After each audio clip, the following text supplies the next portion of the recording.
talkshow ini kita ada 3 narasumber. Yang pertama Pak Adis, kemudian yang kedua ada Bang Herman. Kami persilakan untuk maju ke depan di sini, Mas Herman.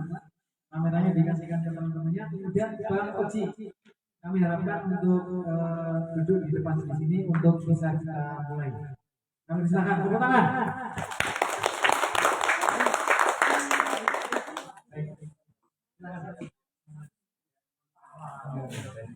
Ya, Mas Oji, Bang Oji, silakan Bang Oji.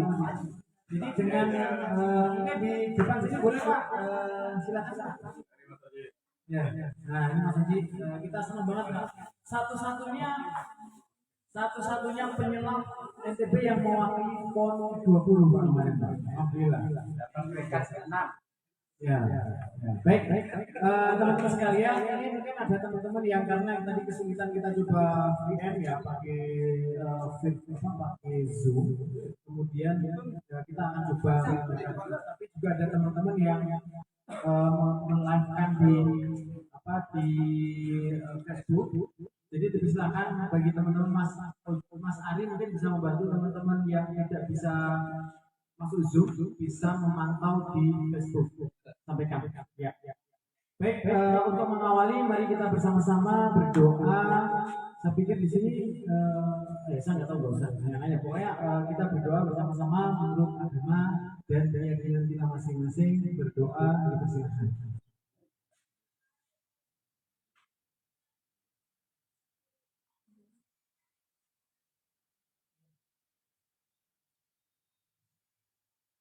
Berdoa cukup. Baik, tergabung di Zoom kita ini Pak Muslim, Kepala Dinas Kelautan Perikanan. Jadi nanti mungkin kita tandem ya, tidak masalah. Jadi karena keseriusan Pak Bang Jul ini luar biasa, sampai mengutus 2 kepala dinas. Jadi pertama dinas sosial, yang kedua dinas kelautan perikanan. Mudah-mudahan ini sebentar ini saya coba sapa dulu Pak Kadis. Cuma kendala koneksi ya.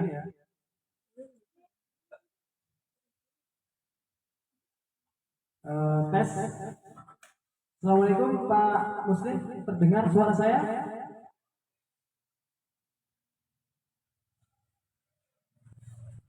Tes. Ya ini sambil jalan, mudah-mudahan bisa ada yang suaranya masuk.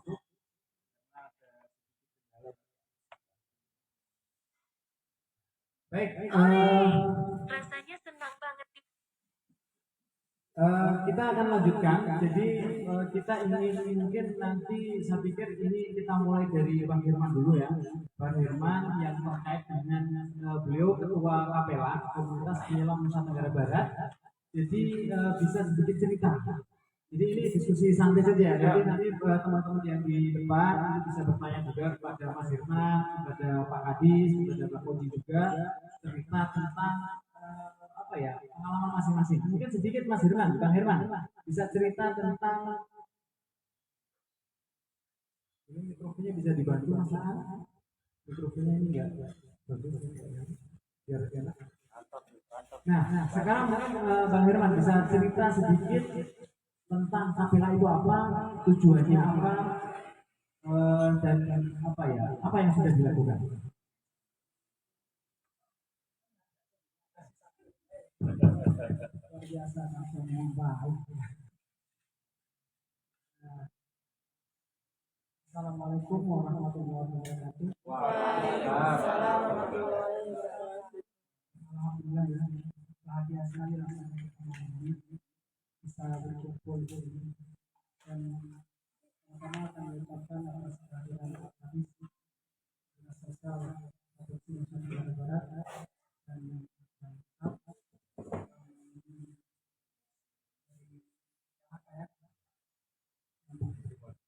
dari Lahat Lombok Timur dan ada proposal dari Mael serta adik-adik Kata Bahari sangat luar biasa sekali sudah mau mengikuti kegiatan kami di Kapela PBBI dalam rangka ulang tahun kami yang ketiga. Sebelumnya mari kita ucapkan selamat kita panjatkan puji dan syukur kita kepada Allah Subhanahu wa taala yang telah memberikan kita kesehatan iman dan kesehatan lahir batin sehingga kita bisa hadir di sini. Dan tak lupa pula kita panjatkan salawat dan salam kepada Muhammad sallallahu alaihi wasallam yang telah menunjukkan kita dan benar sehingga kita bisa menjalankan orang yang baik dan terima kasih atas waktunya Pak Bar. Sudah diberikan waktu untuk bercerita tentang KPANPB ini berawal dari pembentukan atau pelatihan yang diadakan oleh Dirjen DJPRL Direktorat Jenderal Perlindungan Pengelolaan Ruang Laut. Tepatnya di Gili Trawangan 3 tahun yang lalu. Nah dari sana kami dari berbagai komunitas pencinta alam dan komunitas pengawas masyarakat yang ada di pesisir dan pelaku pariwisata bahari dididik, dilatih untuk menggunakan alat selam scuba. Jadi kami berawal dari sana dan untuk mempererat tali silaturahmi kami yang ada di berbagai komunitas itu, kami bentuklah komunitas penyelam Nusa Tenggara Barat. Kemudian kami di-SK-kan oleh Dinas Kelautan dan Perikanan Lombok Timur dan alhamdulillah sekarang kami sudah berakta notaris. Maksud dan tujuan komunitas penyelam Nusa Tenggara Barat ini dibentuk selain untuk memasyarakatkan ilmu selam scuba secara sehat, juga untuk meningkatkan jumlah penyelam di Nusa Tenggara Barat ini. Tentunya bukan penyelam yang menggunakan kompresor, tapi penyelam yang menggunakan alat scuba ya. Karena kita di Lombok di Nusa Tenggara Barat ini punya potensi yang luar biasa. Begitu indahnya bawah laut itu, sehingga kita perlu untuk memelihara. Dan orang luar itu kita harus kasih tahu tentang keindahan yang ada di Nusa Tenggara Barat ini. Banyak tempat di Nusa Tenggara Barat ini yang indah-indah. Terutama yang dikenal sekarang ada yang di Gili Matra dan di Muyu, itu luar biasa sekali, dan di Lombok Timur banyak sekali spot-spot selam ya. Terus kegiatan-kegiatan yang pernah kita lakukan itu banyak sekali, terutama dari sosialisasi tentang penyelaman atau pembelajaran alat selam scuba, terus pendidikan dan pelatihan selam scuba. Kemarin tahun 2019 kita dari komunitas penyelam Nusa Tenggara Barat dipercaya oleh Dinas Pariwisata Lombok Timur untuk mendidik atau memberikan pelatihan selam scuba terhadap 40 pemuda yang ada di Lombok Timur ini. Alhamdulillah itu sudah satu kemarin yang endingnya tadi berakhir di jam 2. Kita juga dipercaya untuk menjadi pendamping melakukan pelatihan selam peningkatan APAN. Kalau kemarin open water dan tadi siang berakhir ini adalah APAN. Terus yang ketiga yang kami lakukan adalah ekspedisi bawah lautnya. Jadi untuk membantu para pelaku usaha yang ada di pesisir, kami melakukan ekspedisi penyelaman di daerah tersebut. Contohnya kemarin kami melakukan ekspedisi selam di Tanjung Luar, dan alhamdulillah itu antusias masyarakat juga luar biasa, sehingga masyarakat yang ada di sini juga tahu dia bahwa mereka memiliki spot-spot selam yang luar biasa indahnya. Yang keempat yang kami lakukan adalah yang paling pokok yang sering kami lakukan adalah bergerak di konservasi. Selain tujuannya untuk membantu perkembangan pariwisata bahari yang ada di NTB, kami juga fokus di konservasi. Banyak hal yang kami melakukan transplantasi di Lombok Barat, di Boleng, tepatnya di Sekotok. Terus kemarin terakhir di PWT di Gili Matra. tepatnya di Gili.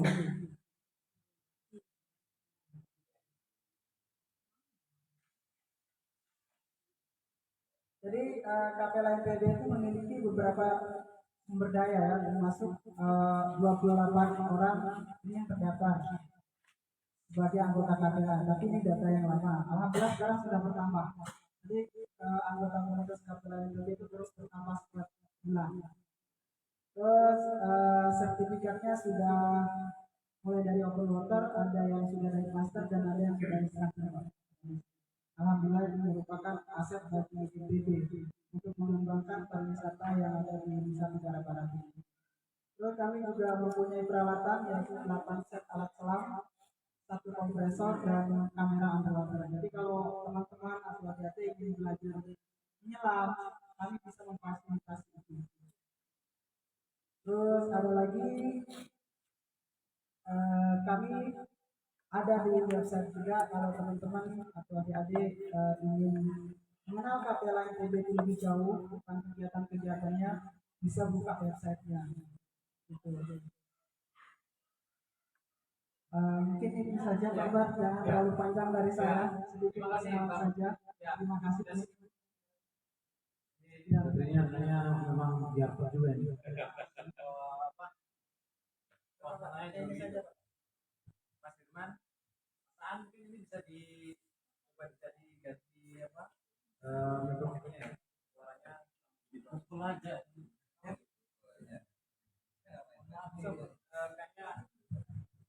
Mikrofonnya kita pakai satu ini aja. Coba dicari Mas Samsul. Mikrofonnya itu baterainya seperti apa? Baik, terima kasih Bang Firman. Jadi Bang Firman tadi sudah cerita tentang kapela, pembentukannya dan sebagainya. Memang belum banyak seperti kelompok-kelompok yang lain. Tetapi memang ini sebuah tekad. Bahkan kita mengadakan acara seperti ini pun itu perjuangannya luar biasa. Mungkin nanti di sesi berikutnya Mas Firman bisa cerita bagaimana kita mempersiapkan ini sehingga pokoknya semaksimal yang kita bisa lakukan. Karena ini akan menjadi milestone. Langkah 1000 langkah itu akan diawali oleh satu langkah. Nah, alhamdulillah ini saya pikir juga situasinya mirip sama dengan Bang Oji.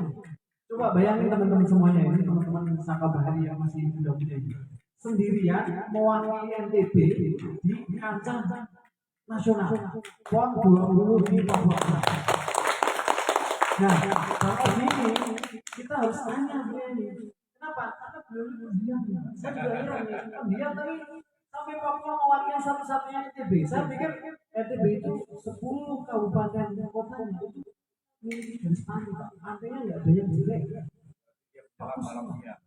Jadi kita juga apa ya? Nggak tahu ini Mas Oji saya tiba-tiba Bang Oji ini tiba-tiba langsung mewakili NTB di Papua. Meskipun ya saya tidak melihat hasilnya apa, tapi bahwa beliau mewakili NTB satu-satunya atlet penyelam itu luar biasa. Nah kita ingin mendengar menarik ya, nanti saya pilih teman-teman pertanyaan mungkin tahun depan atau tahun 2021.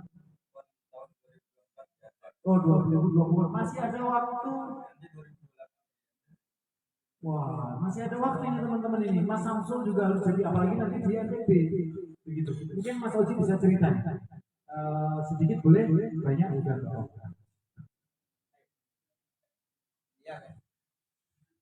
Assalamualaikum warahmatullahi wabarakatuh. Waalaikumsalam. Terima kasih kesempatan yang sudah diberikan kepada moderator. Terima kasih juga pada teman-teman KPLA dan adik-adik yang sudah hadir di acara KPLA. Saya akan bercerita mengenai pengalaman saya menjadi seorang penyelam, mulai dari belum kenal laut hingga menjadi penyelam hingga juga menjadi atlet satu-satunya mewakili dari ajang.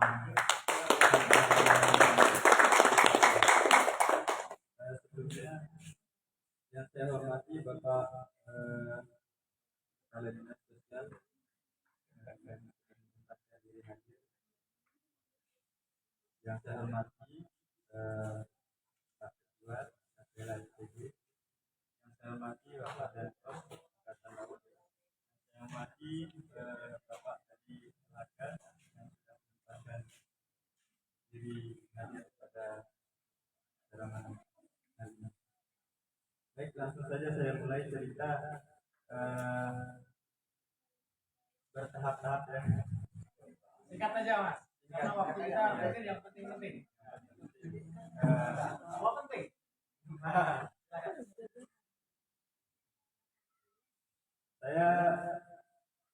Saya perkenalkan diri dulu ya. Nama saya Muhammad Rogiman Adiati. Saya tinggal di Dusun Jengok, Desa Waringin, Kecamatan Suralaga. Rumah saya itu jauh dari laut. Saya mungkin di tengah-tengah. Tidak di tengah-tengah sekali. Lombok Timur. Yang jelas saya dari Lombok Timur. Asli. Saya kuliah di Universitas Mataram. Sekarang saya lagi tahap semester akhir. Sempat tertunda sudah gara-gara Semangat. ya bukan. Saya awal mulanya mengenal dunia bawah laut, dunia laut ya. Ketika di kampus kuliah saya di Unram ngambil jurusan pendidikan biologi. Kemudian di biologi itu saya suka bidang yang lautnya, bidang kelautan.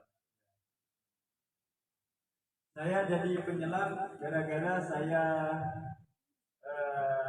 tertarik sama dosen saya yang sering penelitian sama LIPI. Terus saya ikuti praktik-praktik lapangan yang di laut. Saya ambil ilmunya, kemudian saya berinisiatif ngambil sertifikat selam sama teman-teman, ada UKM di sana juga. Terus setelah itu saya ambil sertifikat open water di tahun 2017. Jadi saya awal mulanya jadi penyelam itu tahun 2017. Kemudian aktif menyelam di tahun 2018. Saya ikut penelitian sama dosen saya karena sudah jadi penyelam, sudah banyak ilmu. Jadi saya ikut penelitian proyek dari Lembaga Pengetahuan Indonesia. 2019 juga saya aktif lagi ikut proyek dari LIPI, proyek Format namanya, ambil data ikan, karang, lamun, mambuk. Kemudian di tahun 2019 juga saya ikut ajang bergensi juga Rapon sebelum PON di Jawa Timur. Saya ditawarkan sama pelatih saya dan saya langsung bilang mau ya tanpa menolak. Saya tidak tahu sebenarnya apa itu Rapon, apa itu PON. Yang penting saya bisa jalan-jalan di luar dari pengalaman. Kemudian di tahun 2020 saya bergabung di sebuah organisasi yang malam ini sedang ultah, Kapela NTB atau Komunitas Penyelam NTB. Ini saya banyak mendapatkan ilmu, khususnya ilmu menyelam, ilmu konservasi juga bersama teman-teman yang sudah berpengalaman. Lanjut ke Pekan Olahraga Nasional. PON-nya sebenarnya dilaksanakan tahun 2020, Oktober tahun 2020. Namun karena terkendala COVID-19 akhirnya diundur. Dan saya di sana sedikit stres. Diundurnya PON, diundur lagi wisuda saya. Lanjut Pelada ya. Pelada lagi tahun 2021. Lanjut PON-nya jadi diadakan di tahun 2021. Alhamdulillah tidak diundurkan lagi. Berangkat ke Papua bulan Oktober tanggal 8. Di Papua itu cuacanya sangat berbeda dari yang di NTB. Sana sangat panas, eh, tapi air lautnya juga kurang mendukung. Terus jauh, kalau bayangan kita di Papua itu lautnya itu bagus, tapi bukan semua Papuanya. Ada beberapa lah di sana laut yang bagus seperti di Raja Ampat. Tapi tempat saya lomba itu kurang lah. Tapi itu ya sih yang dicari dapatnya yang belum itu, karena lomba saya ini kan lomba navigasi, underwater navigasi. Saya mengikuti cabang olahraga selam, ambil 2 nomor, ada nomor eh, nomor M-Course namanya, kemudian ada nomor 5 point, itu di kelas orientasi bawah air. Nomor pertama di hari pertama itu sebelumnya kita sudah mengadakan latihan di sana untuk beradaptasi lah sama lautnya. Sama-sama kita latihan sama atlet-atlet lain, latihan bersama, nyoba lintasan bersama, saling kenal, dapat teman juga di sana sama atlet-atlet yang dari luar provinsi. Pas di hari hanya pas hari lombanya, saya di nomor urut 17 dari 17 peserta. Terakhir. Acaranya dimulai itu pagi jam 8. Saya rasa yang nomor urut pertama itu lebih senang ya, karena arusnya di pagi itu berbeda dengan arus di siang. Itu sih bayangan saya, pasti yang nomor urut pertama ini dapat ya semuanya, dapat rambu. Karena kita lombanya itu bukan kayak berenang, kayak bukan lari. Ini kita cari rambu. Rambunya itu dari start ke rambu kedua itu jaraknya lumayan panjang, sekitar 150 meter. Rambu kedua itu 120, rambu ketiga 130, kemudian 200. Itu hampir segitu lah. Yang bayangan saya tadi yang nomor urut pertama itu saya anggap biasa bisa lah dapat semua rambu itu, karena kan ya dapatnya pagi, harusnya juga sedang ya, masih tidur harusnya. Tapi bayangan saya itu salah, karena ini lombanya tuh tidak bisa ditebak, tidak bisa diukur, keberuntungan lah. Yang dapat nomor urut pertama dia hanya bisa dapat rambu 2, itu masih lah. Tapi dia lebih baik daripada saya yang nomor urut terakhir. Saya nomor urut terakhir, nomor urut 17, harusnya sudah kencang, terus saya dibelokkan lah pas saya berenang itu, hampir nyampe rambu 1, tapi kaki saya dibelokkan sama harusnya memang kenceng dari kiri. Memang kalau lawan arus dari kiri itu sangat susah, lebih baik ikutin arus dari belakang, karena juga arus depan itu bisa membelokkan kita berenang di dalam. Saya nyelamnya itu di kedalaman 4 meter, tidak terlalu dalam, maju ke depan. Itu di nomor urut pertama saya gagal. Hari berikutnya itu saya di nomor 5 itu lumayan saya dapat rambu. Itu saya dapat rambunya sekitar 2. Saya di nomor urut 7, tapi nomor pertama dengan nomor kedua itu berbeda. M-Course sama P2 itu berbeda. Kalau yang M-Course ini bisa kita tidak dapat rambu, tapi bisa mengelilingi rambunya. Di nomor urut 5 point itu saya dapat 2 rambu. Kemudian saya tidak masuk dalam juara karena ada yang lebih baik yang dari saya, ada yang dapat lampu 5, ada yang dapat lampu 4. Itu langsung final, bukan secara bertahap seleksi tempat final, semifinal, itu langsung final. Jadi yang dapat 5 rambu waktunya lebih cepat itu langsung dia dapat juara kali. Saya sudah yakin bisa, saya sudah yakin bisa, tapi ya namanya juga Sip ya. pengalaman pertama saya, karena basic saya juga bukan atlet. Basic saya itu seorang mahasiswa pelajar yang tidak ada bayangan menjadi atlet mewakili NTB. Ya itu saja sih mungkin. Ya, tepuk tangan dulu untuk Bang Odi. Jadi cerita itu penting teman-teman semuanya, khususnya yang ini mudah-mudahan masih semangat nih, mbak-mbaknya masih semangat. Semangat pagi. Malam. Semangat pagi. Jadi begini, cerita Bang Odi ini penting.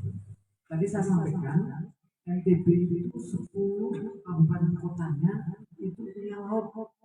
Artinya kalau mau nyelam tinggal jalan kaki. Bang Firman ini pagi-pagi mau nyemplung, mau renang, mau nyelam itu tinggal langsung ketemu. Dan itu 10 misalnya, satu kabupaten 100. Jadi satu sisi menurut saya Pak, NTB hanya mengirimkan satu itu menjadi PR besar. NTB yang 10 kabupaten kotanya itu punya pesisir semua, mau sebut mana? Sampai Sumbawa apalagi.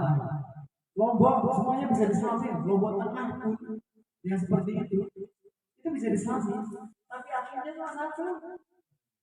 Nah, jadi kita mungkin perlu semangat lagi, kencang lagi. Nah ini Bang Herman nih, PR yang menciptakan 1000 open water tahun 2023. Jadi ini satu sisi kebanggaan kita bahwa minimal ada satu satu wakil, tetapi ke depan kita bisa.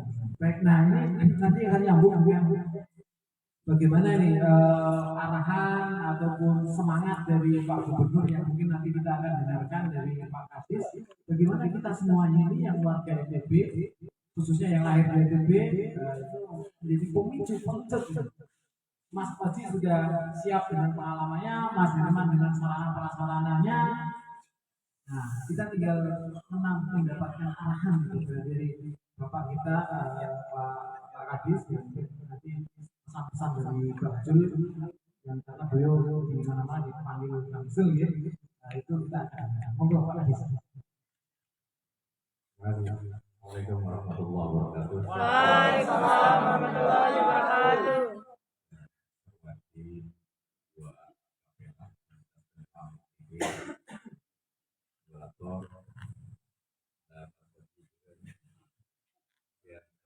Dari daerah dari adik-adik beberapa hari jadi mana? NTB, iya. NTB. Iya itu. Ngelek. Ya.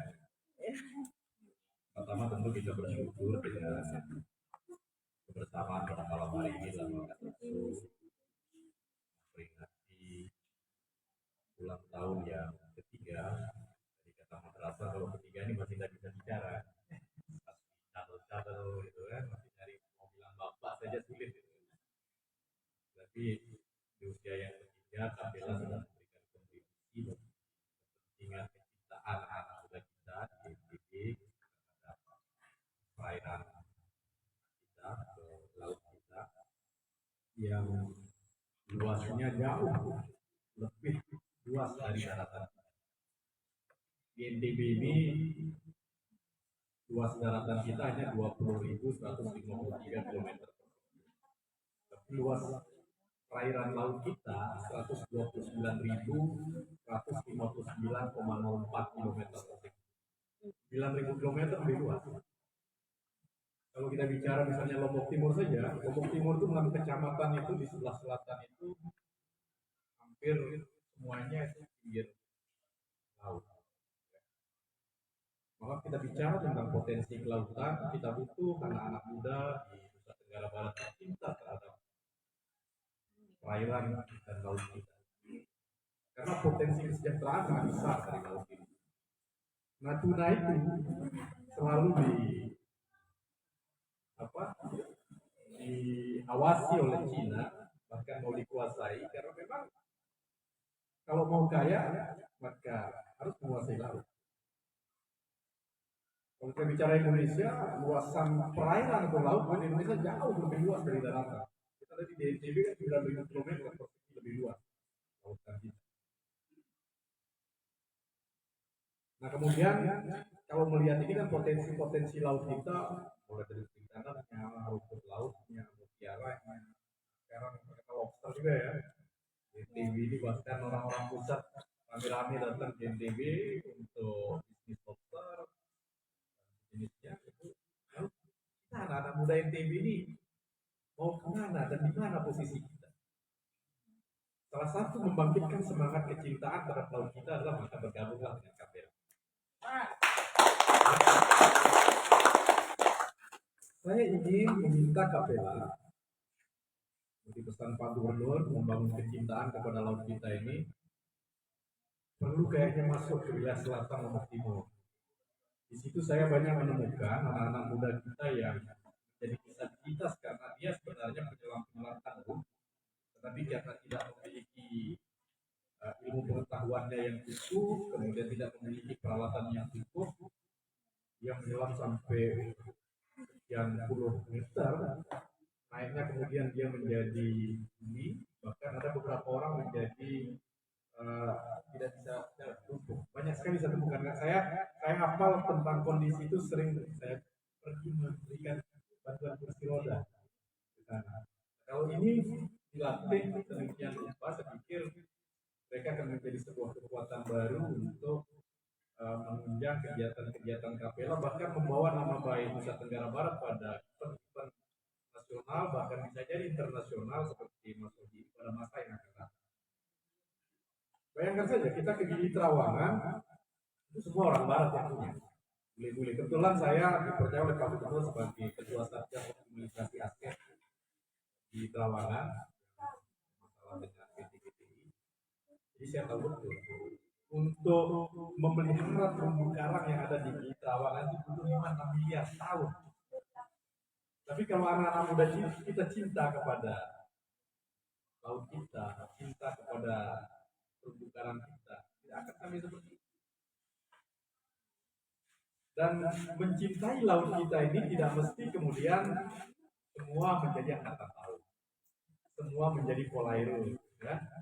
Menjadi saka bahari itu menjadi satu bagian penting dalam mewujudkan kecintaan kepada laut. Maka pesan Pak Gubernur melalui saya tadi siang, malam beliau menyampaikan kepada saya tadi siang untuk bisa hadir di tempat ini. Lalu pagi tadi beliau itu betul.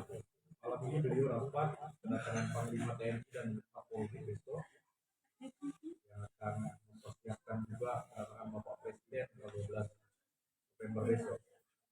Maka saya sampaikan kepada kawan-kawan bahwa kita pemerintah Provinsi Nusa Tenggara Barat sangat membutuhkan anak-anak muda yang memiliki kecintaan terhadap perairan kita yang ada di Nusa Tenggara Barat ini. Minimal bahasa Pak Gubernur, kita bisa menjaga kebersihan yang ada di laut kita atau pantai, garis-garis pantai kita.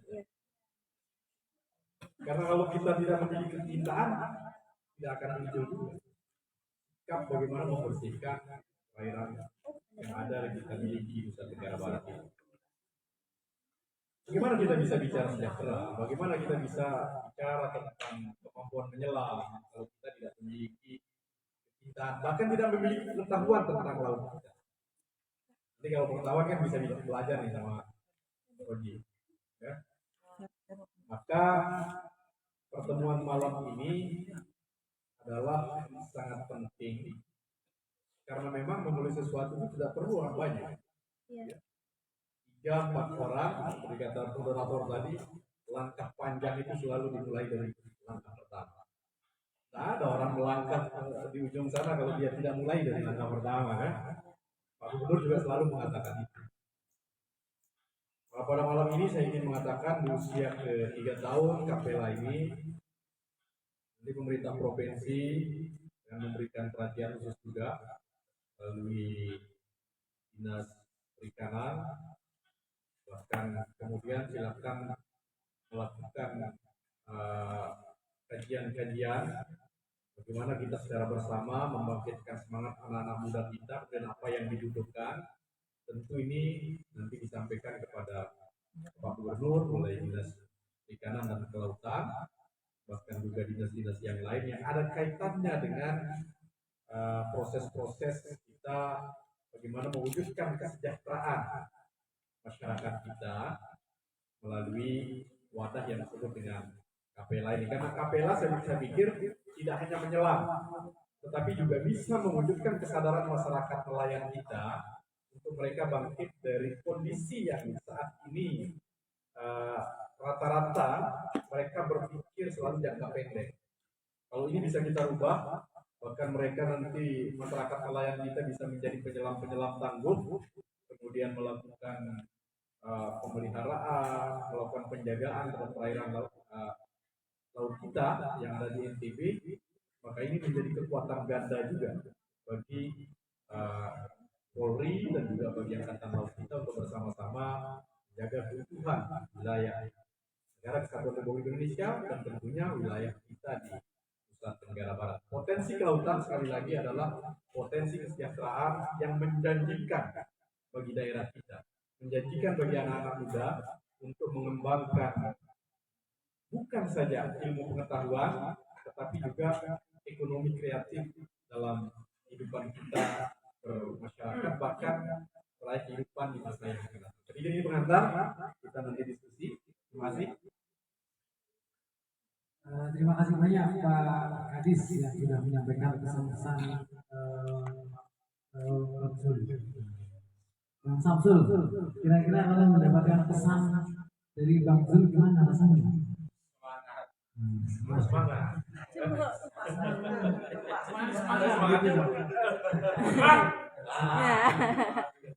Habis nyelam ya. Ya, alhamdulillah, terima kasih Pak Kadis. Jadi kita sudah mengawali ya satu rombeng itu, kita sudah tahu Kapela itu dari mana, sudah di mana. Bang Oji ini juga sudah cerita tadi ya, banyak cerita tentang PON 20, nanti PON 22 ya 2000 PON 22 itu nanti akan di NTB kan ya, berarti 4 tahun lagi 2028 ya, 4 tahun lagi. Jadi masih ada waktu Mas Ari, Bang Ari ini nanti ya jangan hanya sendirian dia.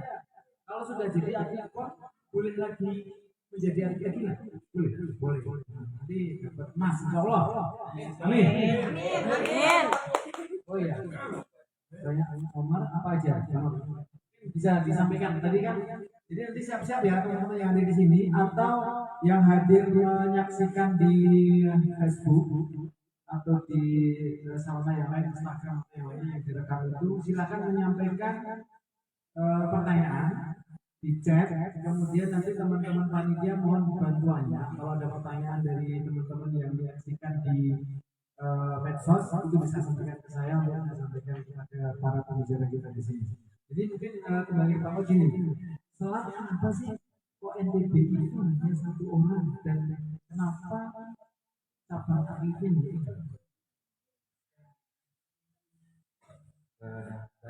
Terima kasih. Kenapa di NTB ini hanya satu orang saja yang mewakili di ajang PON di Papua, khususnya di cabang olahraga selam? Karena yang pertama itu cabang-cabang di kabupaten itu belum ada. Seperti di Lombok Barat, Lombok Utara, Lombok Tengah belum ada. Di Sumbawa juga belum ada cabangnya. Cabang apa itu? Cabang Persatuan Olahraga Selam seluruh Indonesia. Jadi kalau di Lombok Timur kemarin baru dibentuk cabang olahraga, cabang posinya yang lebih disingkat dengan posi itu sudah ada di Lombok Timur. Jadi atletnya cuma dari Lombok Timur, perwakilan dari NTB, dari Lombok Timur, yaitu saya. Kemudian di cabang olahraga selam ini juga bukan hanya satu nomor, tapi ada banyak nomor dia. Sama kayak atletik itu banyak nomor. Ada nomor lari, ada nomor estafet, ada nomor yang lain-lain juga. Di cabang olahraga selam ini ada kalau tidak salah ada 8 nomor. Ada di kolam juga, selam kolam. Di selam kolam itu ada 4 nomor. Kemudian di selam laut itu ada 4 nomor. Di nomor selam laut itu ada nomor fit swimming 3000 berenang 3000 meter. Terus ada lagi fit swimmingnya yang berenang 6000 meter. Itu pakai alat, cuman alatnya alat dasar selam aja seperti fin sama Google snorkel, pakai snorkel. Kemudian nomor selam laut yang saya ikuti itu nomornya nomor OBA, kelas OBA, ada nomor 5 point, nomor engkol. Itu jadi totalnya ada 4 nomor di selam laut. Nanti mungkin adik-adik yang masih muda berminat ketika sudah menjadi seorang diver, berminat meningkatkan diri dalam prestasi di bidang olahraga, bisa saja. Kenapa tidak bisa ya? Tapi harus gabung dalam Persatuan Olahraga Selam seluruh Indonesia, POSI ya. Jadi untuk mewakili itu harus masuk ke POSI. Harus punya sertifikat POSI. Harus punya sertifikat SIMAS. Jadi POSI itu hanya organisasi yang istilahnya yang merangkul kita apa ya? Ya seperti kata SIMAS itu sertifikat kita, sertifikat yang pokoknya yang sertifikat yang bergerak di bidang olahraga.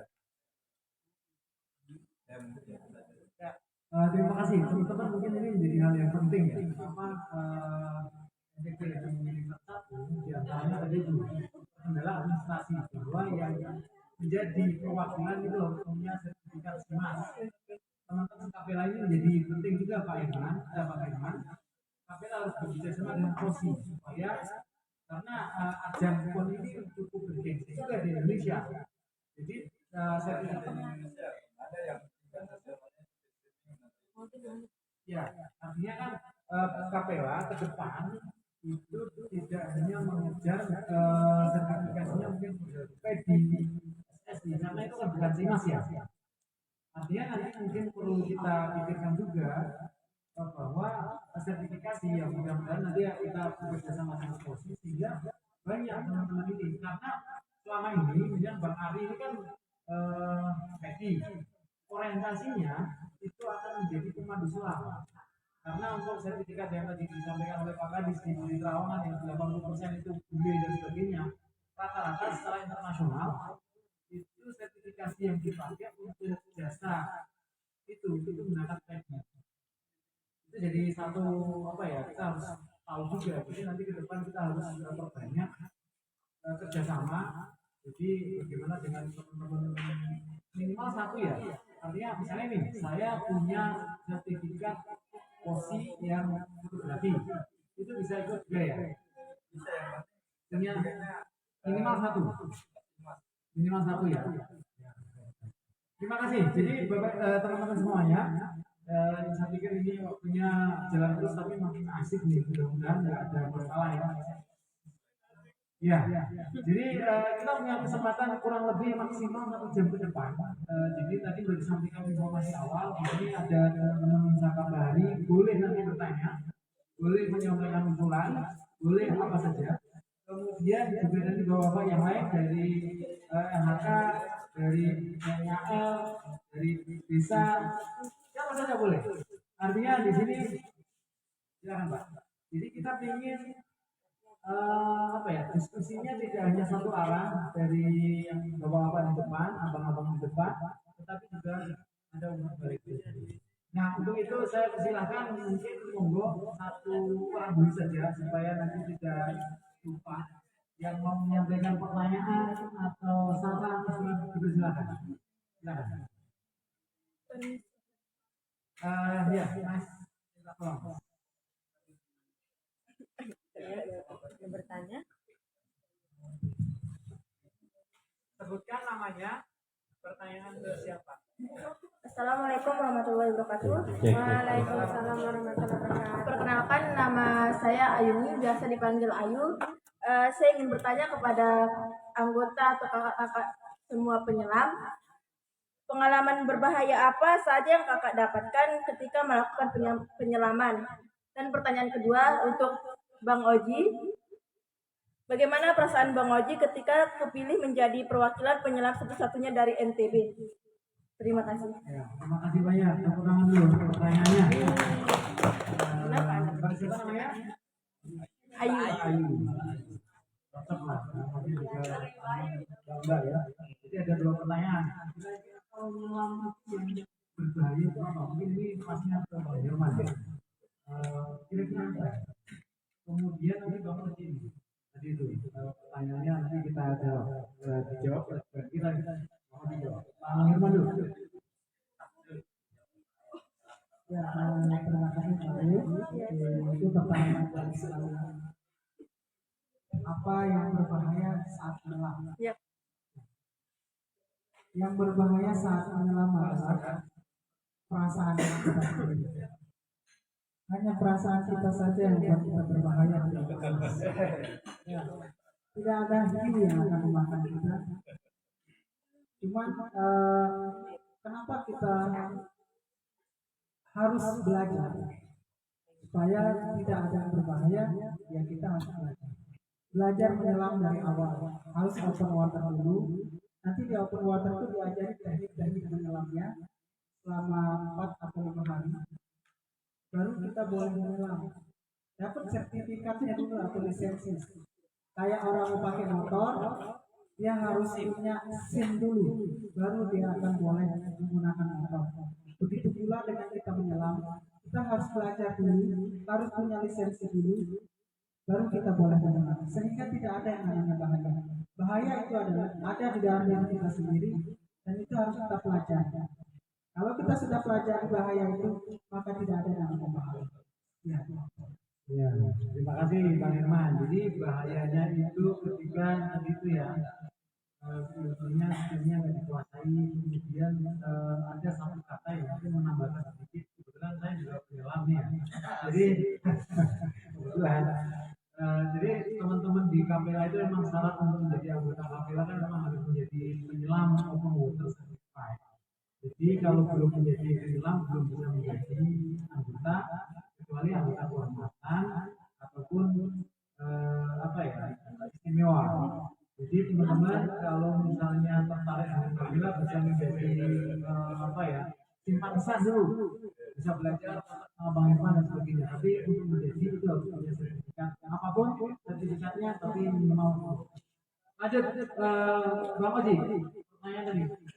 Gawat nih pertanyaannya, perasaannya Bang Oji ditanya. Perasaannya sama Ayu. Terima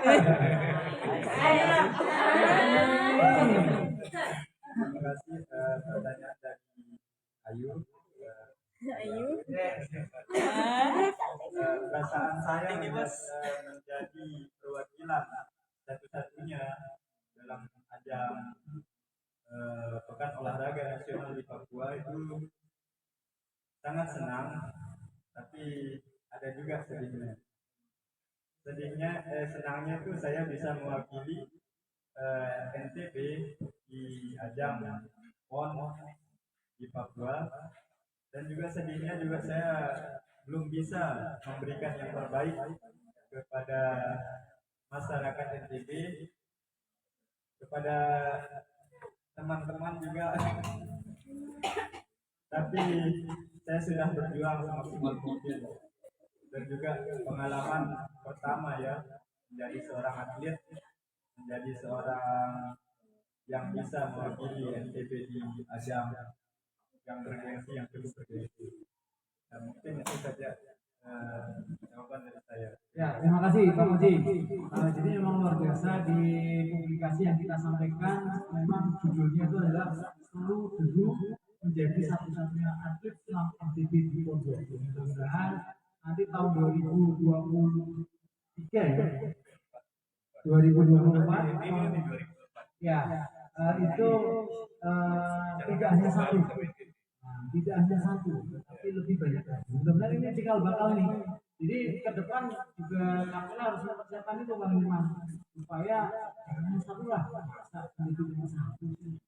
Nah, jadi itu tadi juga disampaikan seperti itu Bang Irman. Jadi menyelam itu salah satu olahraga yang resikonya tinggi. Tadi disampaikan oleh Pak Hadis di Lombok Timur bagian selatan, ada yang lumpuh, kursi roda, karena memang beliau tugasnya memberikan bantuan-bantuan itu ya kursi roda dan sebagainya. Tapi insya Allah kalau kita pelajari ilmunya, bagaimana interaksi kita dengan air ketika turun 10 meter ke kanan naik atmosfer dan seterusnya, insya Allah aman. Sepanjang itu ditaati, diketahui ilmunya dan seterusnya. Makanya kok latihan ini. Nah, ke depan ya cukup banyak.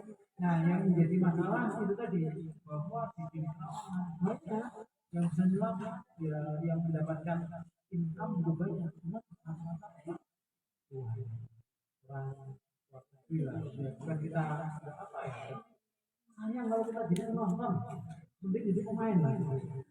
Ini menjadi penting karena ya, kita mintakan dari apa ya, dari kebijakan ataupun penyemangat dari Bang Jul itu karena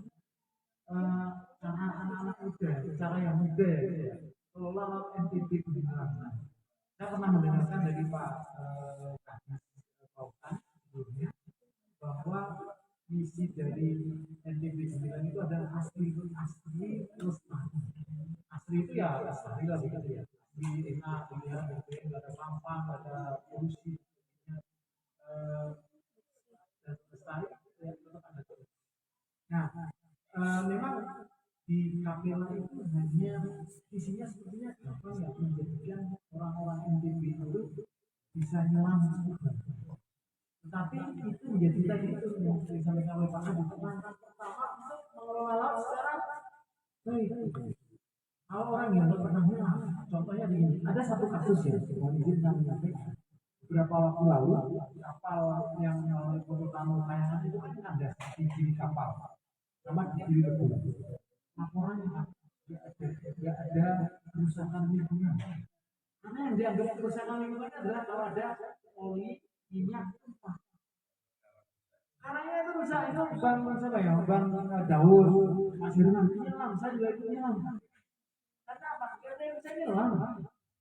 Jadi kita sangat ironis. Ya memang nggak ada secara nggak ada atas, nggak ada tumpuan kapalnya. Dan laporannya juga begitu. Coba kita Mas sama yang bisa nyelam. Kemudian emosional, saya sepi gitu. Padahal itu butuh bicara sekarang itu berpuluh-puluh tahun ya ini menjadi apa ya, menjadi informasi bagi teman-teman adik-adik.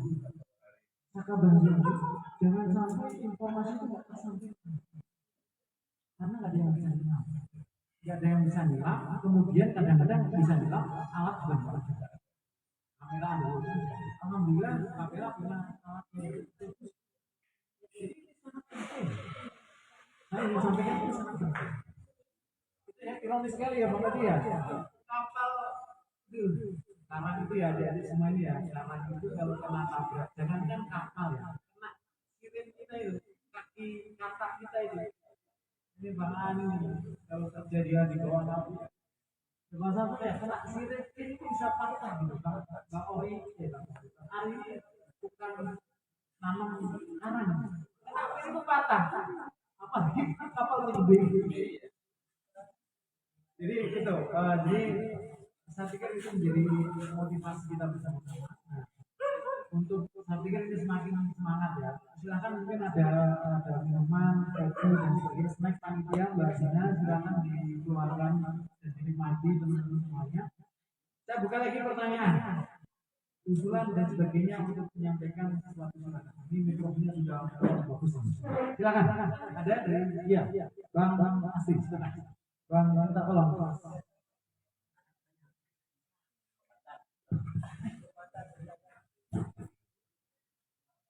Assalamualaikum warahmatullahi wabarakatuh. Terima kasih atas waktunya Pak Moderator. Di pertanyaannya akan saya tujukan kepada Bapak Perwakilan langsung. Ya. Di sini ada beberapa permasalahan yang kita hadapi di laut. Yang pertama adalah kecintaan terhadap laut. Bukan di sini saja, di nasional. Sehingga banyak secara perairan kita juga dua termasuk para pengeboh. Jadi di wilayah saya ini saat di Megabaya beberapa hari terakhir ini banyak pengeboh di situ. Cuman kami dari Komnas di Megabaya di situ belum ada fasilitas untuk mereka. Nah, kedepannya bagaimana sih pemerintah provinsi terutama untuk mengatasi hal seperti itu untuk teman-teman Komnas yang ada di seluruh wilayah Lombok Timur, bagaimana komitmen Pak Gubernur melalui perwakilan Bapak nanti beliau untuk membantu teman-teman Komnas ini di dalam pengawasan laut. Yang kedua, kayaknya masih komitmen pemerintah juga di provinsi belum begitu kuat terhadap perlindungan laut, karena beberapa kali terjadi pengerusakan terumbu karang misalkan yang ada di daerah timurnya, khususnya di Jawa Padungnya, belum ada sanksi hukum ataupun hal-hal yang diberlakukan secara tegas oleh pemerintah untuk orang-orang yang atau pihak yang melakukan pengerusakan tersebut baik secara tidak sengaja atau sengaja. Termasuk kemarin masalah kapal yang kandas kemudian merusak beberapa arah terumbu karang bahkan sampai 30-40 arah di wilayah ini di kapal dan wilayah di lembur di Labuan Lombok, dan sampai saat ini kami rasa belum ada tanggapan.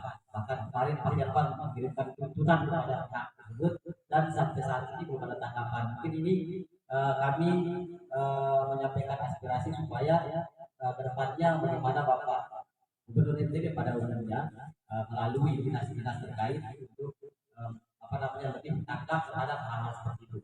Mungkin ini saja. Kalau kita berbicara permasalahan banyak sekali Bang Arya, karena di selatan juga Bang Arya banyak sekali permasalahan. Jadi kami cuma mungkin menyampaikan dua hal ini Pak. Kemudian ada yang ketiga nih Pak.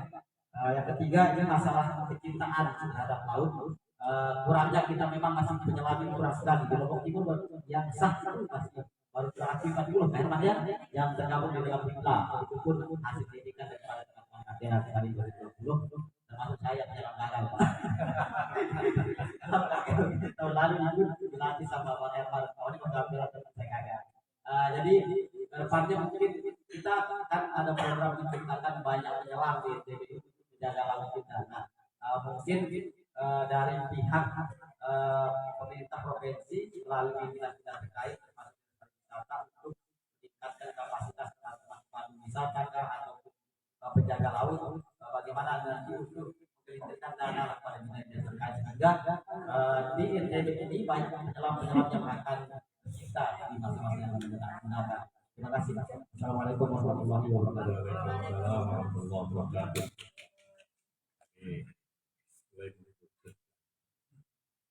Kalau sudah ada Komnas ini berarti ada kecintaan yang tumbuh dari masyarakat kelompok pengawas masyarakat ya. Kelompok masyarakat pengawas mas-was. Tapi bukan kelompok jagung gitu kan. Tapi ini bagus. Lalu komitmen pemerintah sampai di mana? Saya bertanya, kalau kebutuhan pok mas-was itu alat-alat kegiatan operasional apa itu? ya seperti pengawasan, alat pengawasan. Iya, iya. Tadi saya sudah bicara sama Bang Herman, dia bilang buat satu jadwal ketemu Pak Gubernur, kemudian buat konsep yang jelas memaparkan di Pak Gubernur apa yang dibutuhkan oleh KPLA, kemudian bagaimana membangun kecintaan itu melalui mas-was. KPLA masuk di bagian apa yang lalu tawarkan kepada pemerintah provinsi apa yang dibutuhkan, maka dan nanti kami mendorong dengan juga para Pak Gubernur dan juga perangkat daerah terkait, tidak saja pariwisata tetapi juga dinas pemuda dan olahraga ada kepentingan juga dia yang paling memiliki kepentingan adalah dinas ketahanan dinas perikanan dan kelautan, dan saya nanti akan mencari clue-nya juga. Saya dinas sosial nanti masuk di bagian mana, karena hampir semua persoalan kelautan kita juga ada persoalan sosial yang saya bisa masuk kemudian di mas-mas tadi itu mungkin membantu misalnya ya, membantu mesin tinting misalnya ya. Kecil saja dulu, karena kita mulai dari kecil nanti kita akan melakukan sesuatu yang besar. Tetapi yang paling penting ini sekarang membuat jadwal dulu, bertemu dengan Pak Gubernur, dan nanti saya pasti akan diminta mendampingi beliau juga, karena untuk memberikan masukan setelah kawan-kawan ketemu apa yang akan kita lakukan. Kan orang-orang tua kita sudah dari dulu kita waktu kita kecil-kecil selalu bilang nenek moyangku seorang pelaut gitu ya. Tapi jangan hanya karena nenek moyang seorang pelaut senjatanya saja yang dibawa perut gitu kan. Tetapi ini tidak bisa apa namanya kita wujudkan dia kemudian sebagai seorang ahli waris pelaut tangguh. Nah, saya melihat KPLA mempunyai visi untuk pandangan jauh ke depan untuk mengelola anak-anak muda kita, memberikan kecintaan terhadap laut ini, maka tentu kita pemerintah provinsi dapat memberikan dukungan. Nanti saya akan sampaikan juga kepada perikanan, kelautan, dispora, pariwisata, dan bahkan juga perangkat-perangkat daerah lainnya. Kita bisa komunikasikan juga dengan TNI, kemudian Polri. Jadi Polairut juga sama TNI sekarang kan, TNI Angkatan Laut itu kan juga melakukan pembinaan terhadap masyarakat pesisir. Karena untuk melipat gandakan kekuatan penjagaan terhadap kedaulatan maritim kita, mereka juga membangun komunikasi yang kuat dengan masyarakat. Saya pikir komunitas-komunitas seperti ini KPLA harus membentuk tidak saja dalam bentuk KPLA kabupaten, KPLA provinsi. Yang paling penting adalah membentuk KPLA ini pada garis-garis pantai kita.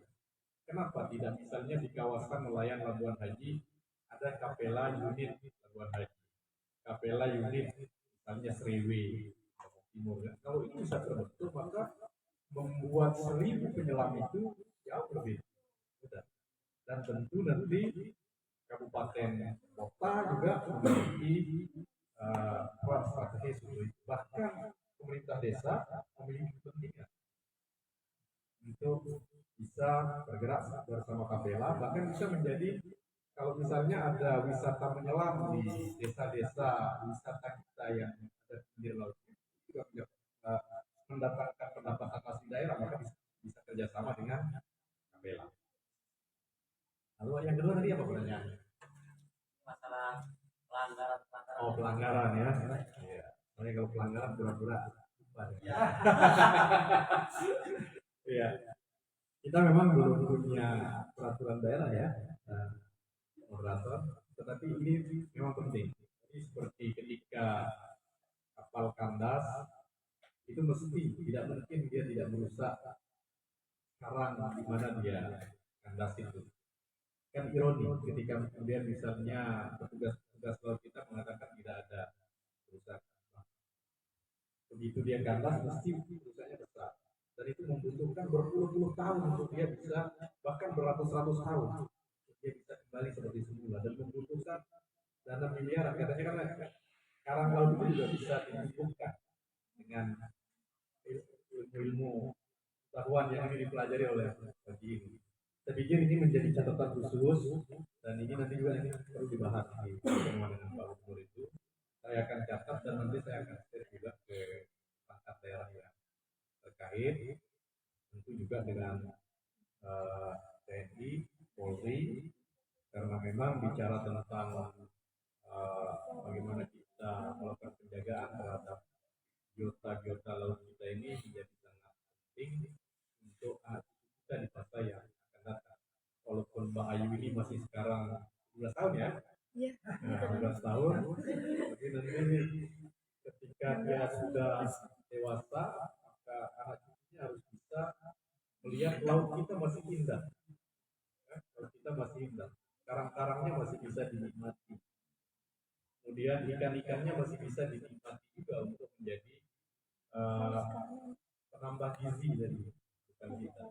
Maka terhadap pelanggaran-pelanggaran yang dilakukan oleh siapapun, ini perlu memang ada penindakan atau ada perlu aturan-aturan hukum yang jelas yang dimiliki oleh daerah kita, dan daerah mengambil posisi pada bagian mana. Terus terang saya tidak terlalu memahami dengan dalam tentang bagaimana sistem penanganan pelanggaran laut kita, tetapi saya berpikir bahwa pemerintah daerah harus mengambil bagian yang betul-betul strategis. Bahwa pemerintah provinsi, maka apakah kalau bentuk peraturan gubernur ataupun juga peraturan daerah itu perlu dibicarakan secara bersama. Ya, terima kasih Pak Hadis sudah sampaikan. Jadi demikian teman-teman. Jadi peran strategis KPH itu sangat penting. Jadi kemarin waktu ada kegiatan kita di Karawang atau di Ayu, ada salah satu anggota mengatakan kita sudah dewasa, padahal baru 3 tahun. Nah, tapi nggak apa-apa sebagai organisasi ya. Tapi itu kan hanya ilustrasi saja bahwa 3 tahun ibarat anak manusia itu baru belajar berbicara, ya, belum pasti kayak teman atau bapak jadi yang bicara seperti itu. Tapi ini menjadi hanya ilustrasi saja bahwa usia yang masih kecil, masih sedikit, itu tidak menjadi masalah. Justru itu menjadi bentuk kita sudah memiliki sesuatu yang dilakukan, sehingga ke depan semangat. Ini ada Pak Koji, Bang Firman, Bang Asti, Bang Ari, Bang semuanya teman-teman ini Saka Bahari itu seperti itu. Nah, sedikit menginformasikan Pak Akis bahwa Kapela itu organisasinya di tingkat NTB ya, kemudian jejaring jadi cabang Kapela Sumbawa bukan Kapela Sumbawa, tetapi ada namanya di sana Sumbawa Goa, itu jejaring. Nah, Mas Ari ini dari Sumbawa Goa, beliau jadi anggota Kapela pada saat yang sama juga menjadi ketua SPG. Jadi berjejaring, tidak bikin cabang khusus, tetapi memang kelompok masyarakat di wilayah NTB dari Sepotong sampai Sapi itu kita harapkan bisa bergabung, dan di situ Kapela tempatnya berbagi, sharing pengetahuan, sharing peralatan dan apapun. Jadi misalnya suatu saat Bang Ari pinjam, suatu saat ada teman-teman dari Sapi, kita alatnya kurang, kita pinjam dari sana dan sebaliknya.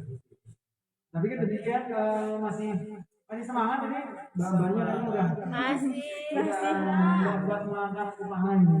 Kayaknya kita kasih kesempatan lagi. Kita masih punya waktu sekitar 30 menit ya.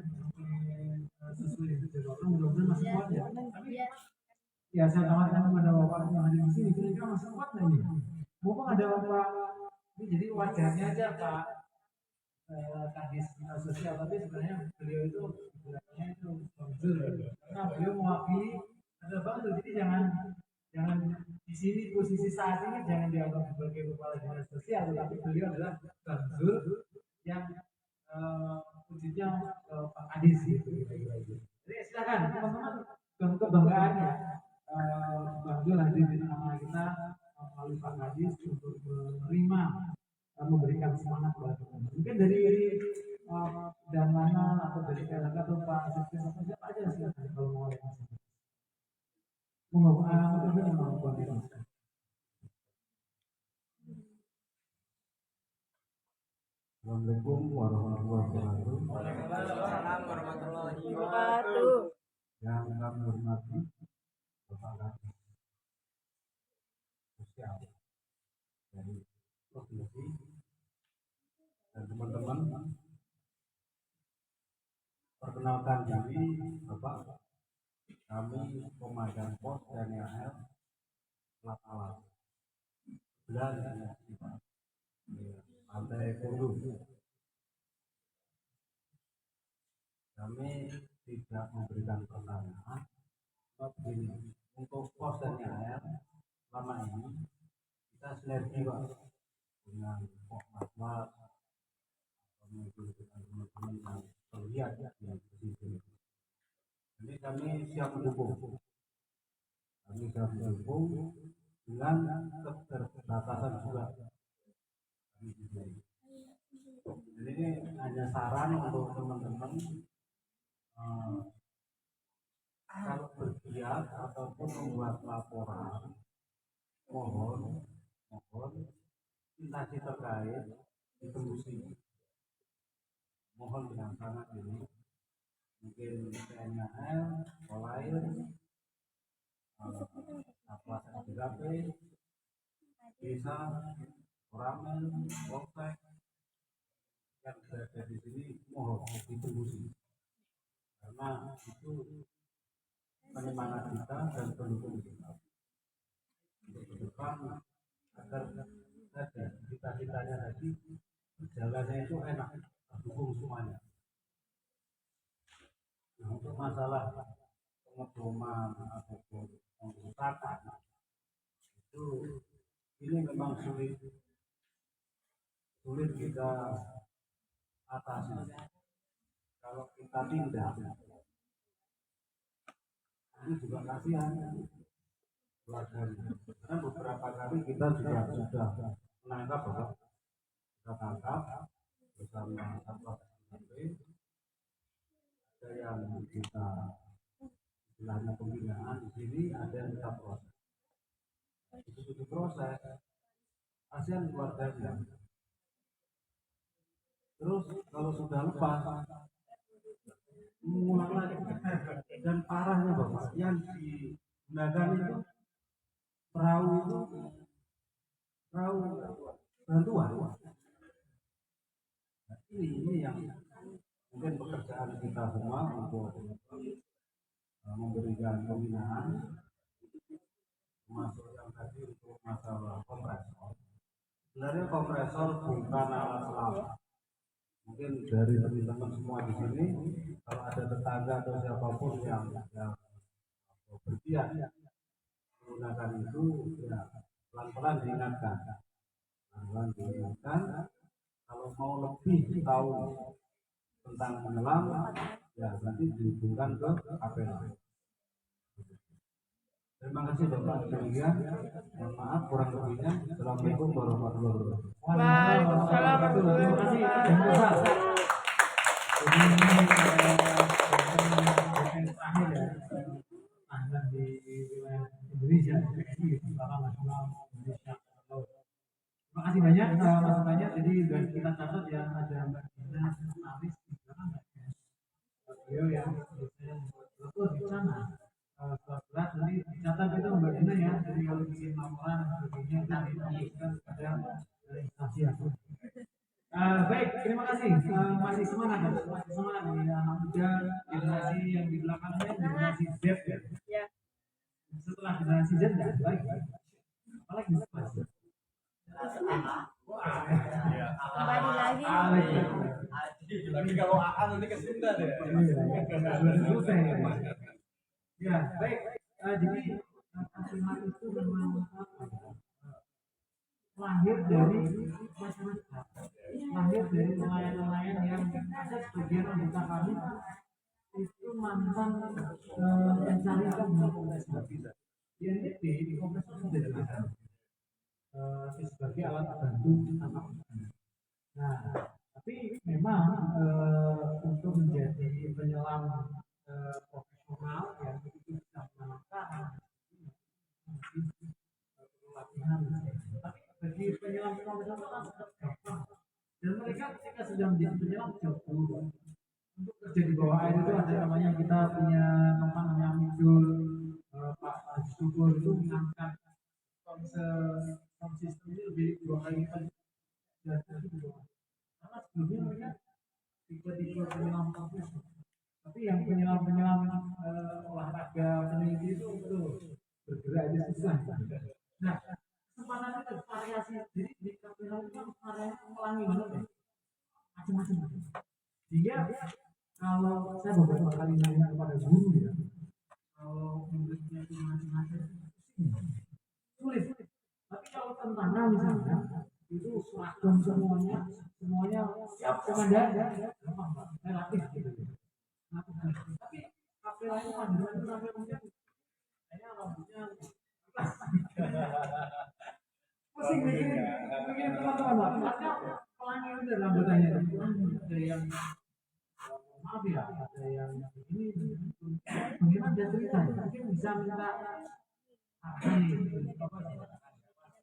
lah berasal dari Pak Kadis, karena nelayan Kadis itu kan levelnya sudah level kedua setelah punya pasukan banyak juga nih anggota-anggota yang mungkin koordinasi juga dengan dinas kabupaten kota juga, tapi pasukannya di dalam Kadis mungkin minimal 50 orang. Nah, Bang Depan anggota Jepang berapa Bang? Anggota besar 30, stresnya dan karena variasi itu dan ikatannya itu ikatan apa ya? Ikatannya itu longgar. Ya seperti perusahaan kalau kamu nggak mau punya lebih puluh itu mungkin kita ingin mendapatkan masukan dari caranya membawa orang yang warna-warni itu stres. Mudah-mudahan Mas Iman nggak mau memberikan diri jadi ketua ya. Jadi mungkin saya akan mungkin bisa disampaikan, minta mungkin apa yang saya sampaikan tidak bisa, mungkin Mas Iman bisa sampaikan karena ke depan sebenarnya misinya kan 2023 itu mencetak 1000 penyelam. Nah, bagaimana kalau masalah internal mengajak pasukan ini kan dari Pak Darmon juga bisa memberikan masukan nih. Kalau udah siap semuanya. Kalau enggak, tahu sendiri ya sebenarnya itu kan. Iya. Nah ini enggak Pak, pasukannya itu 30 di bawah gerak sampai setengah hati. Kan bisa cerita gitu. Nanti kita bisa masukkan dari Pak dan Kuasa, dari Pak Hadis. Begitu susahnya baris Pak. Jadi kalau misalnya masyarakat itu latih baris-baris itu mungkin Pak dan Kuasa kalau nanti kita minta untuk jadi pelatih komandan itu siap. Sudah disiapkan pasukan kata. Terima kasih Pak. Saya kalau berbicara mengenai karakter teman-teman di Kadera itu memang luar biasa. Karakter teman-teman Kadera itu mulai dari ada yang apa ya? Tapi yang ada positif semuanya memang positif, teman-teman memang karena kami satu misi, satu hati. Apapun kami di KPL itu bagaimanapun perbedaan pendapat, tapi kami tetap satu hati. Ingin membuat PPB ini perairannya itu maju, lestari, dan penduduknya yang di pesisir itu menjadi sejahtera. Itu adalah mimpi besar dari KPL. Tapi untuk kalau kesannya kami memang di KPL, lihat dari karakter teman-teman, dari segi umur, saya paling kecil mungkin setelah Bang Haji. Jadi saya paling kecil, terus pengalaman teman-teman di KPL luar biasa. Tergabung dalam berbagai komunitas termasuk Bang Hari. Dia senior, lebih senior dari saya. Tapi saya ini apa ya, ditunjuk jadi ketua tim nasib Pak. Nah, ini periode kedua saya di KPLN PB. Kemarin setelah mengangkat lagi di bulan Mei 2020. Ini sebentar lagi.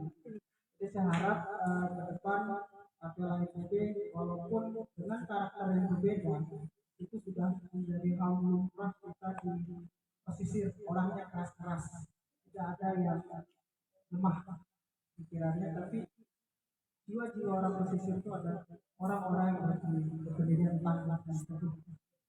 Itu memang karakter teman-teman kita di KPLA.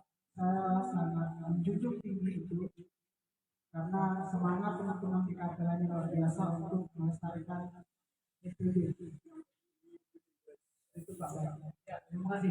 Jadi pertanyaannya Pak, mungkin karena tadi organisasi baru, mungkin kita ingin mendapatkan masukan dari sini Pak Sekretaris Desa, Pak LHK, Pak yang lain, Komandan, Pak Kadis juga. Saran mungkin jadi ini lebih ke bagaimana KPLA yang masih baru kita ingin melangkah 1000 langkah gitu ya, sesuai dengan anggotanya 1000. Sekarang baru 30 ya. Masih ada 970 orang yang harus Mas Dirman Bang Dirman rekrut menjadi penyelam. Kalau Bang Dirman tidak mencapai itu berarti dia gagal. Tapi sama kalau nggak dipilih, karena organisasi sosial gitu. Kalau jadi presiden, silakan. Mungkin dari Pak Kadis atau dari silakan Pak.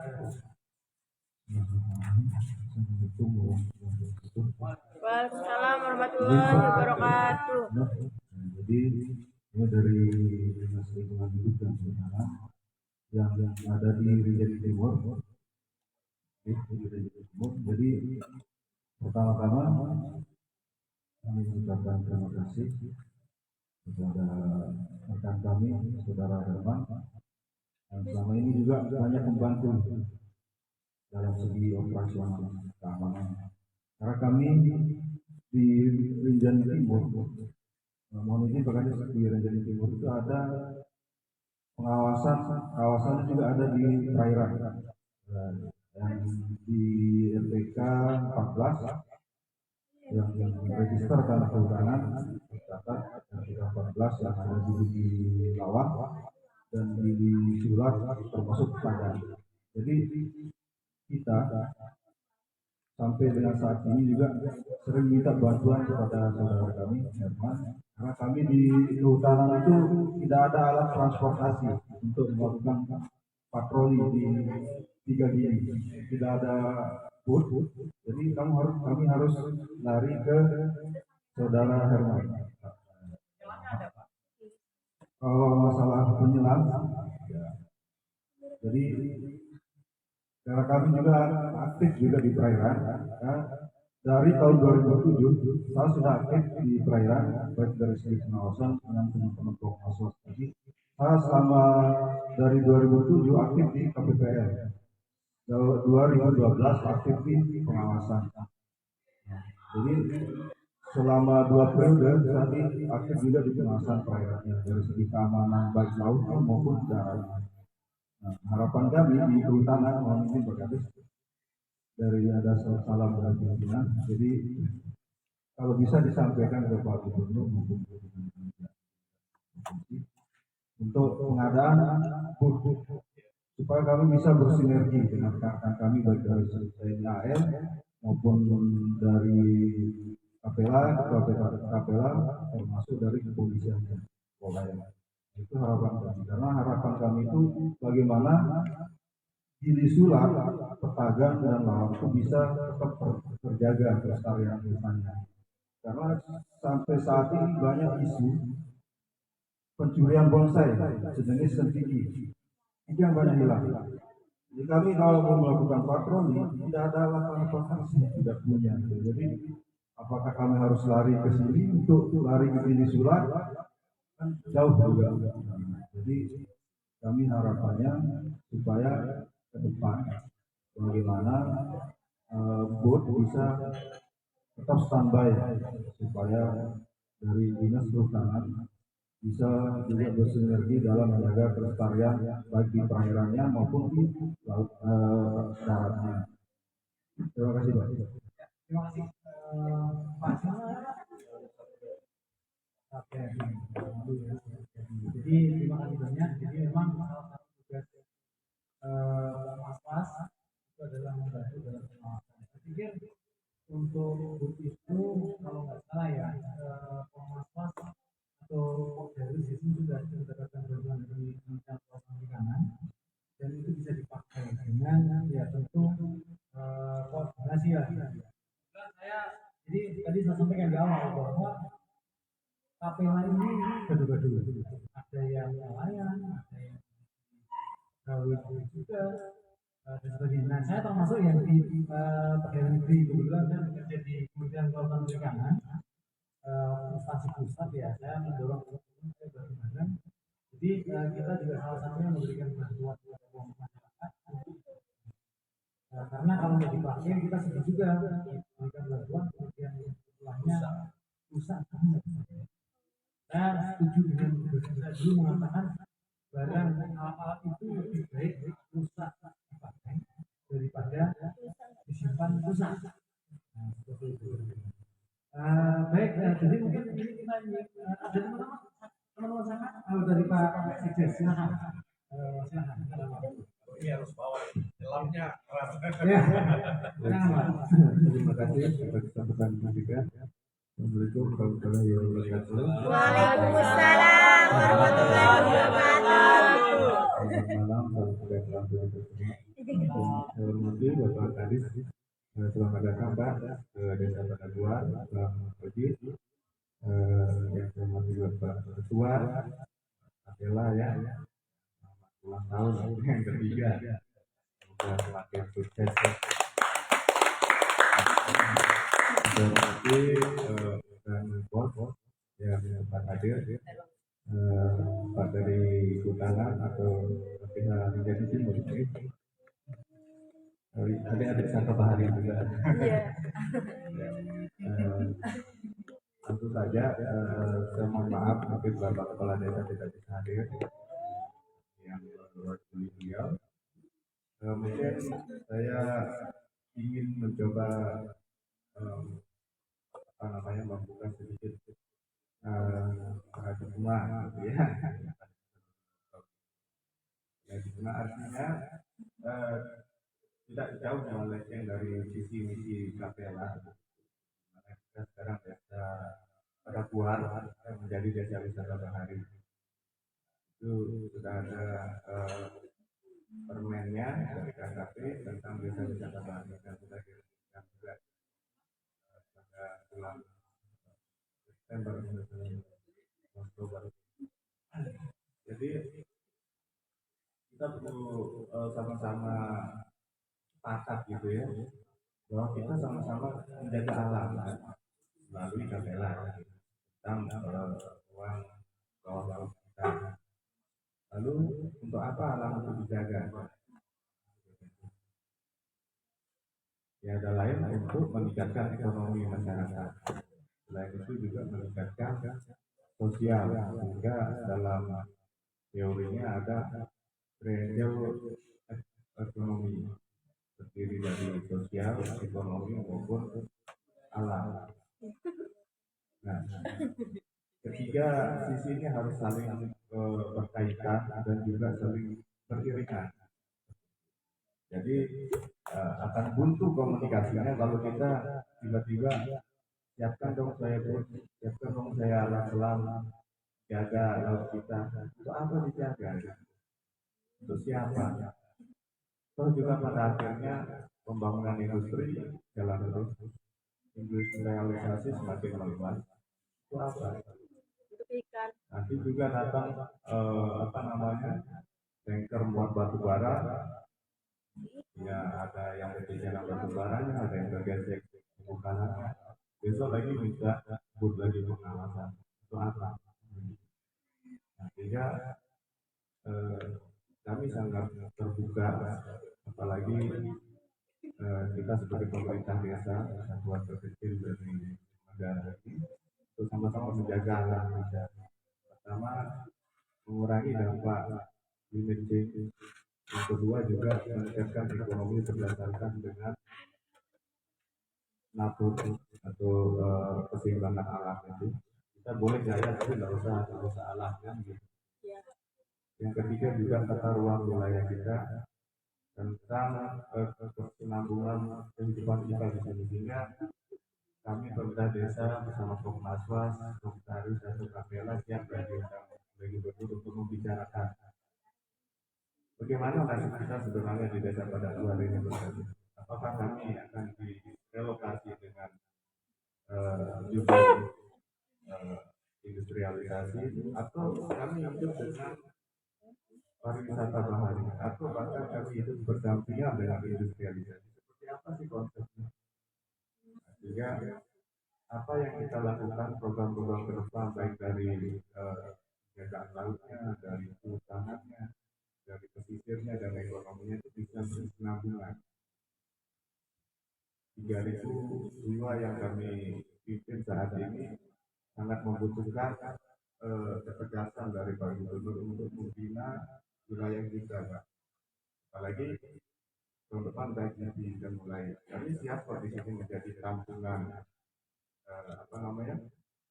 tampungan wisatawan, karena mengingat kami itu paling jauh di sini. Jika secara teori pariwisata, ujung dari sebuah destinasi itu akan menunjukkan usaha-usaha baru di sepanjang daerah. Kalau kita buat destinasinya di raya gitu kan, Lombok Timur bagaimana? Tapi kami siap menjadi pusat pariwisata itu, sehingga akan muncul wisata-wisata baru untuk pertumbuhan ekonomi di. Nah itu saja Pak. Tadi mungkin saya pertegas sedikit tata ruang wilayah kita di desa Pandeglang seperti apa, dan pengelolaan 4 gili yang ada di sebelah timur kita ini. Seperti apa? Terima kasih. Ya, terima kasih Pak. Bapak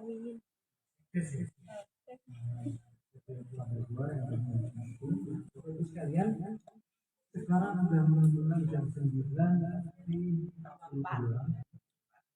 Jadi kita tinggal 6 menit. waktu sekarang kalau tinggal kembali semangat. Diselesaikan ya. Jadi insya Allah kita akan mulai on time dan selesai on time. Jadi ada waktu beberapa menit. Mungkin tadi ada beberapa pertanyaan dari Pak dari kami juga. Sekaligus pesan-pesan gitu Pak Hadis, mungkin pesan-pesan buat Kapela, sekaligus respon dari Pak Jadi sekaligus menutup acara ini. Sudah jam 10 kita akhiri saja, sudah lelah, besok masih ada acara lagi, transportasi, baksos dan sebagainya.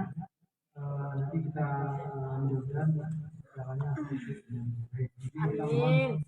Amin. Dari Pak Sekdes, kemudian pesan terakhir Pak, bukan terakhir maksudnya dalam sesi ini. Jangan pesan terakhir, bahaya. Maksudnya pesan nasihat lah buat penyemangat teman-teman Kapela sebagai penutup sesi pada kami silakan Pak. Terima kasih.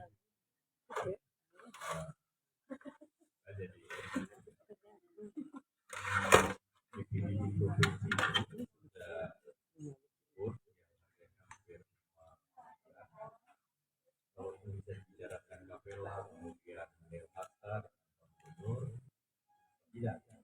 Saya kebetulan kemarin yang pernah jadi kepala BPBD, kita tidak pernah operasikan 5 miliar itu karena buatan Jerman.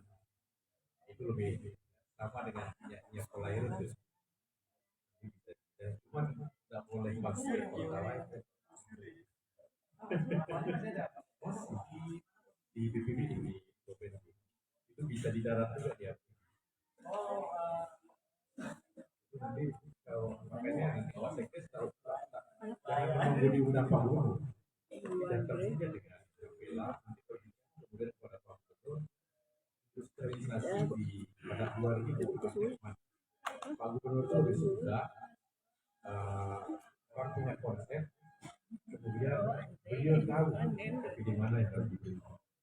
Ya Pak Gubernur itu saya juga di kantor punya banyak perahu karet dengan mesinnya. Jadi saya masih berpikir nanti saya belajar tempat saya apakah kita bisa bekerjasama dengan Kapela, karena saya punya 680 taruna siaga bencana yang juga harus berpikir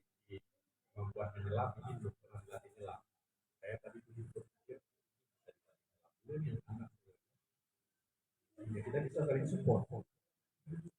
Tentu Kapela pesan saya adalah bagaimana membangun TNI itu jiwa korsa penting. Tidak bisa diarahkan tadi kemana asap langkah. Saya kebetulan ada pos dan saat itu saya ikut operasi Moristia di Timur Timur dari resimen mahasiswa. Saya 5 bulan di situ, sangat betul lah kehidupan saya. Sehingga komunitas-komunitas seperti Kapela ini memang kita butuhkan untuk membangun kekuatan ganda menjaga kedaulatan maritim kita yang saya katakan tadi. Maka pesan saya kepada Kapela, perbanyak Semangat. jaringan ya, perbanyak jaringan semua garis rantai kita, kemudian komunikasi juga dengan Polairut, dengan TNI Angkatan Laut juga menjadi sesuatu yang utama. Dan nanti kami pemerintah provinsi, kalau kita sudah ketemu dengan Pak Gubernur, dia tahu apa yang akan kita lakukan. Satu hal bahwa Kapela adalah bagian strategis yang mampu dan kita sangat harapkan dari pemerintah untuk bisa melatih anak-anak muda kita tidak saja bisa menyelam, tetapi bisa menjadi bagian yang menyatu dengan laut kita. Selamat ulang tahun yang ketiga, Kapela semakin besar.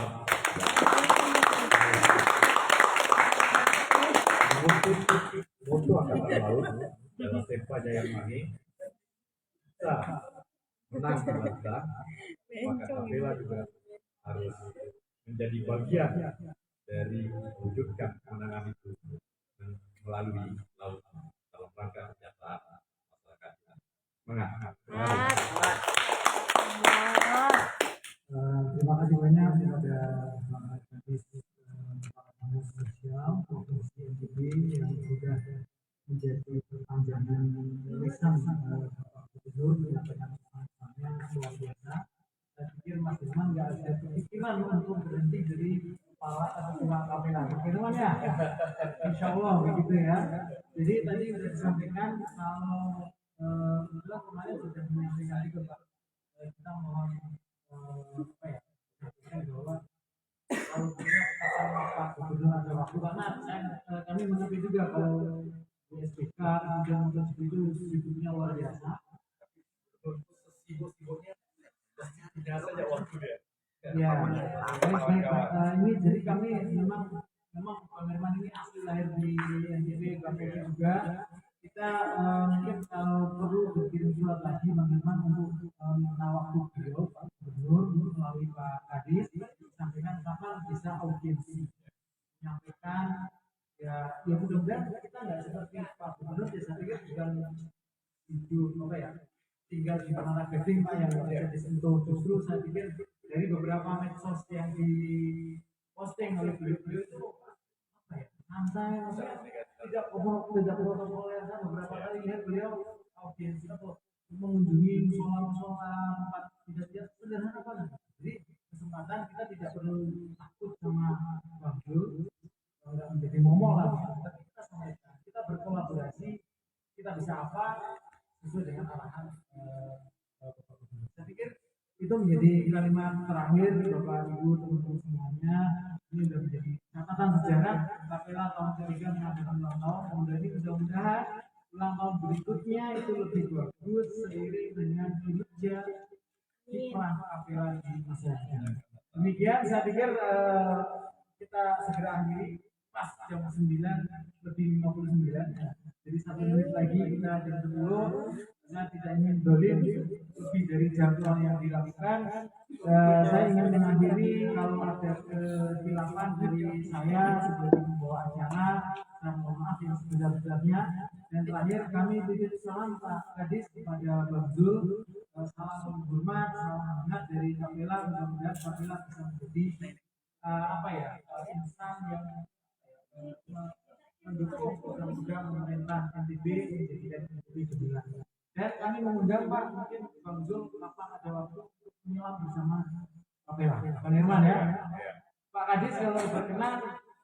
kita akan lihat langsung pembukaan indahnya di wallet. Alatnya insya Allah lengkap. Teman-teman tim ada tim instructor ya. Instructor itu level tertinggi penyelam Pak. Jadi untuk level dulu ya kita pendampingnya harus. Insyaallah demikian, Bapak Ibu sekalian, mari kita akhiri dengan ucapan hamdalah. Alhamdulillah. Saya akhiri. Assalamualaikum warahmatullahi wabarakatuh. Waalaikumsalam warahmatullahi wabarakatuh.